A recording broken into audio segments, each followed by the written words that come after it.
agradecer, né, a possibilidade de estar aqui, agradecer ao professor, né, pela possibilidade de ser chamado, né, nessa defesa da Márcia, da parente Márcia. Eu confesso que eu estou meio nervoso aqui. Não é a primeira banca minha, mas é muita responsabilidade. Talvez seja agradecer os outros componentes da mesa, a todos os parentes que estão presentes, aos não parentes, mas que são amigos da Márcia ou aliados da nossa luta aqui, né? Eu estou nervoso porque talvez esse aqui seja um momento singular dessa universidade e quem sabe talvez da universidade brasileira. Talvez seja a primeira vez que você tem uma doutoranda indígena, da luta indígena, não é só uma indígena, é da luta indígena, militante da causa indígena, e um componente da mesa que é doutor, que também é indígena e da militância. Então esse aqui talvez seja um momento ímpar da história dessa universidade e quem sabe talvez da universidade brasileira. Então agradeço a todos vocês e eu vou lançar meu maracá por causa dos nossos encantados aqui. Aí eu não consegui ler a cópia física porque onde eu moro não está chegando correspondência. E a minha sorte é que a Márcia mandou uma cópia PDF e eu vou ter que fazer um exercício aqui de ler no papel, achar o PDF e o Word aqui, porque eu tentei fazer isso daqui. Então se eu me perder um pouquinho, me desculpem, viu? Vocês aí. Então, eu vou começar pelos questionamentos da Márcia, né? A Márcia começa questionando alguns paradigmas que são bastante caros, tanto ao mundo acadêmico, né? Pelo menos eu percebo. No último encontro da Ampul Nacional, lá em Florianópolis, eu fiz uma mesa com a professora Maria Regina Celestino de Almeida, né, num anfiteatro de História. Aí eu fiz uma provocação, como indígena, né, provocando, dizendo que quem gosta de índio vivo é antropólogo, historiador só gosta de índio morto. Dá uma dificuldade dentro de um programa de história, você ter uma defesa de doutorado trabalhando com índios vivos. E isso só poderia ser possível através de um professor que trabalha com a oralidade e com a memória. Né? No geral, a academia tem preferência pelo documento ainda, tanto se fala do avanço da oralidade, da história escrita, da história oral, da oralidade. Você sofre várias barreiras quando tu vai fazer um trabalho só baseado na oralidade, e ainda mais na oralidade indígena. Né? Aí eu até fiz um desafio na Ampul, professor, eu falei assim, e lá estava cheio de professores da Federal, das estaduais, né, e particulares. Quem aqui conseguiu defender uma tese de doutorado ou de mestrado baseado só em oralidade indígena? Levanta a mão. Ninguém. Porque é muito raro mesmo. Até porque a FUNAI, ela impõe limites. A FUNAI não, o CONEP, é o órgão federal. Eu sou processado na universidade em que eu dou aula na Universidade Estadual de Santa Cruz, porque uma orientanda minha entrevistou um parente meu, que mora na minha casa, né, que morava na minha casa, eu morava junto com ele, a minha mesma família quase, Catu. Aí a orientanda mandou o projeto para o Comitê de Ética, mandou para o CONEP, e o CONEP abriu uma comissão de sindicância, porque ela não poderia entrevistar um índio sem autorização do órgão federal. Aí eu até brinquei, então vocês não podem falar comigo, porque eu sou índio, então eu não posso nem dar aula sem autorização do órgão federal. Então eu tenho que deixar isso bem registrado, isso que vocês estão vendo. É um momento ímpar, não só no sentido de que você tem dois indígenas numa banca, mas no sentido de ver uma tese de doutorado baseada em oralidade de gente viva, né? Baseada em registros orais, da forma que foi escrita. Então aí a Márcia se coloca aqui, né? A nossa parente Mura, quebrando esses paradigmas, e um deles já é esse. O outro como objeto de pesquisa, esse é outro paradigma, que é a troca dos sapatos. Ela fala, né, que, para quem não entende, é uma pena de uma defesa que vocês não leram, né? Vocês têm que ler para entender o que a gente vai falar um pouquinho. Aí ela fala da troca de sapatos, que é uma das lendas do universo dela. E aqui é a troca do sapato da pesquisadora com uma pessoa que faz parte da comunidade onde ela pesquisa. Né? E essa troca de sapatos é interessante porque os sujeitos que ela está pesquisando não são só objetos de pesquisa, né? Como é comum tratar o meu objeto de pesquisa, os meus objetos de pesquisa. Né? às vezes quando irrita um pouquinho a gente que é índio, quando alguém fala meus índios, oxe, tem um que conseguiu ao patrimônio sobre a nossa posse. E aí foi interessante que esse é um dos paradigmas que ela quebra, né? A troca de sapatos que não são objetos, são colaboradoras e colaboradores.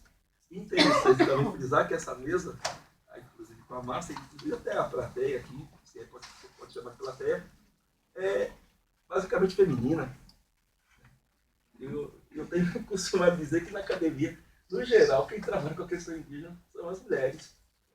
É raro os homens, mesmo na antropologia, que trabalham com a questão indígena.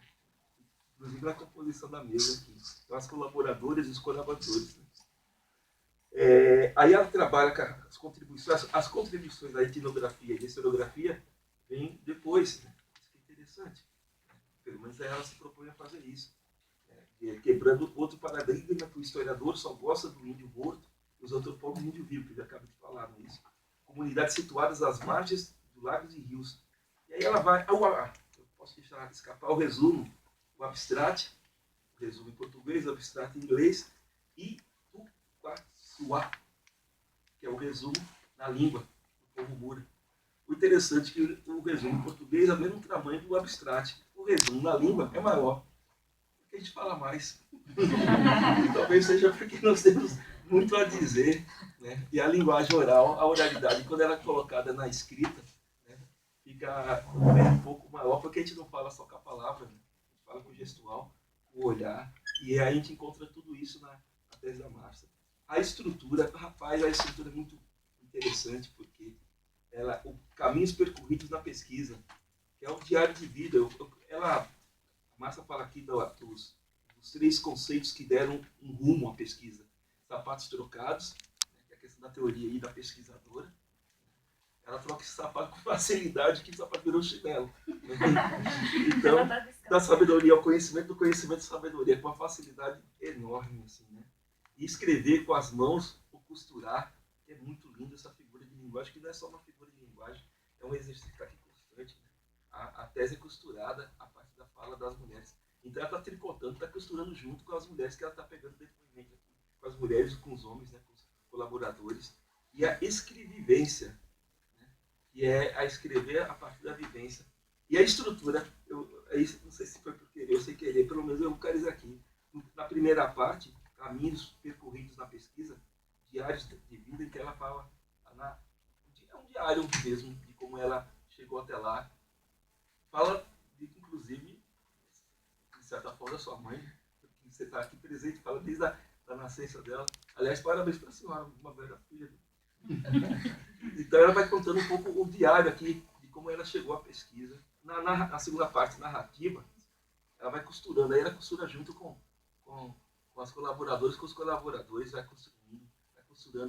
É delicioso ler aqui, porque você vai lendo a narrativa delas, né, eles vão falando, vai fluindo. Aí parece que você está dialogando com o que está escrito, né? Então é um diálogo. Então ela teve uma capacidade que é difícil de ver, que é colocar na escrita a palavra que é oral. Então aí vai um elogio.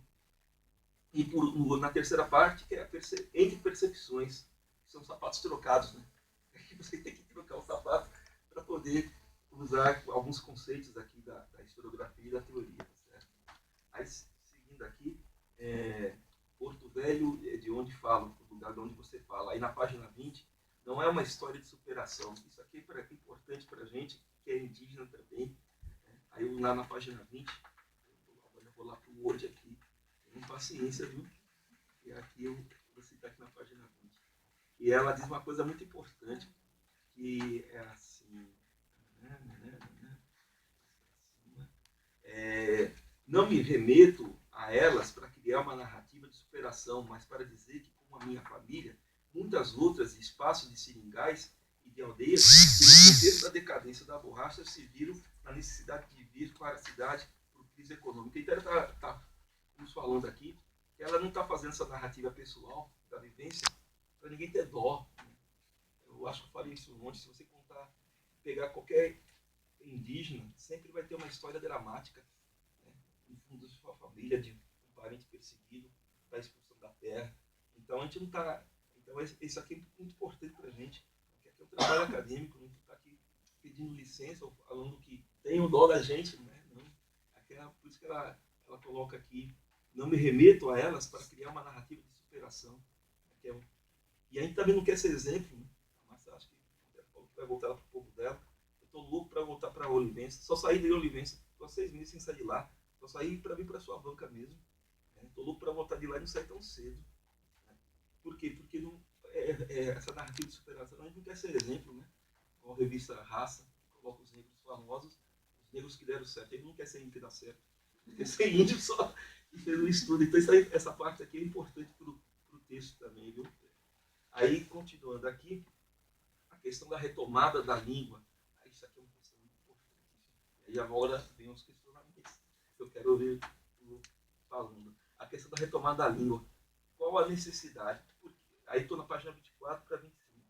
Essa discussão sobre a retomada da língua se coloca entre os muras do Itaparanhã, Baetá e Capanã Grande.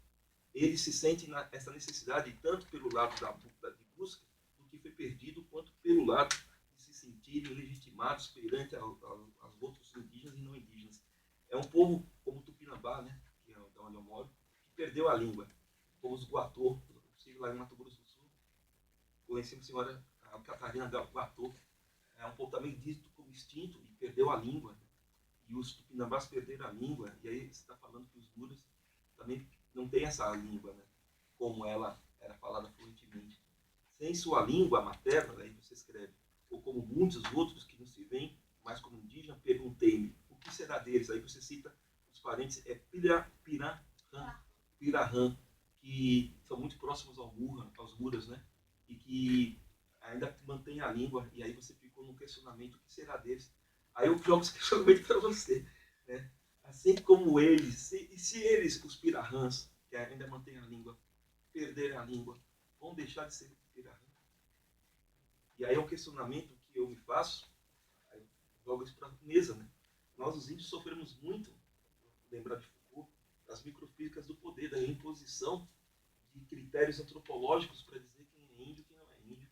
E tem um critério absoluto que todos dizem que para ser índio tem que falar a língua, tem que falar a língua, tem que falar a língua.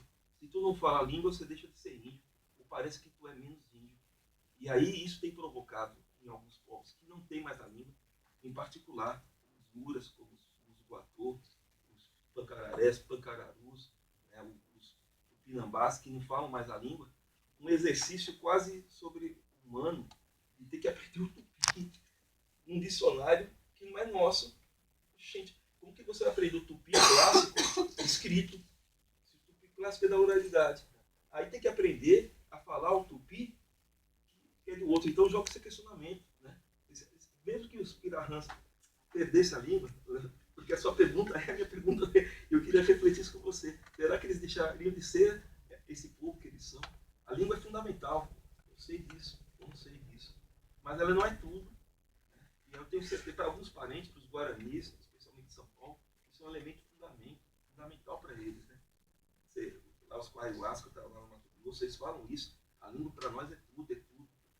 Mas para certos povos, como o povo indígena nordestino e algumas regiões do Amazonas, a língua, se ela for tudo, a língua como era antes, estamos perdidos. A gente encontra até na internet, professor, depois a gente vai fazer um Poranci, um ritual, né?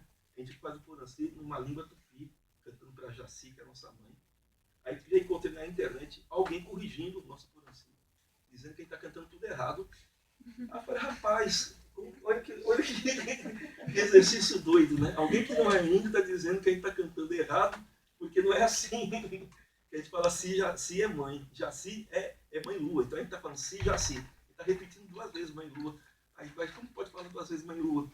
Aí eu fico pensando assim, que esse exercício de exigência da manter a língua, ele tem produzido os pataxós. Tiveram que inventar um meio que inventar o Patiorran, cadê da Micoá, né? Tiveram que inventar uma coisa e muita gente fala, não, os pataxós não são pataxós, porque o Patiorran não é língua catalogada oficialmente das línguas que nós conhecemos. Então os pataxós, viu, da Micoá, tu não é índia não, esquece dessa história. Por isso que você canta, Tiri Pataxó, essa coisa de Pataxó, falou Patiorã, não é catalogada, então vocês não são Pataxó, vocês não são índios. Não sei que vocês são, não. Quer dizer, lendo dessa leitura, né? Então, essa correção que você coloca que é de muita importância, né? E por isso que eu digo que seu trabalho é importante, não só para aquela comunidade lá, é para toda a comunidade em debate indígena, não é isso? E aí você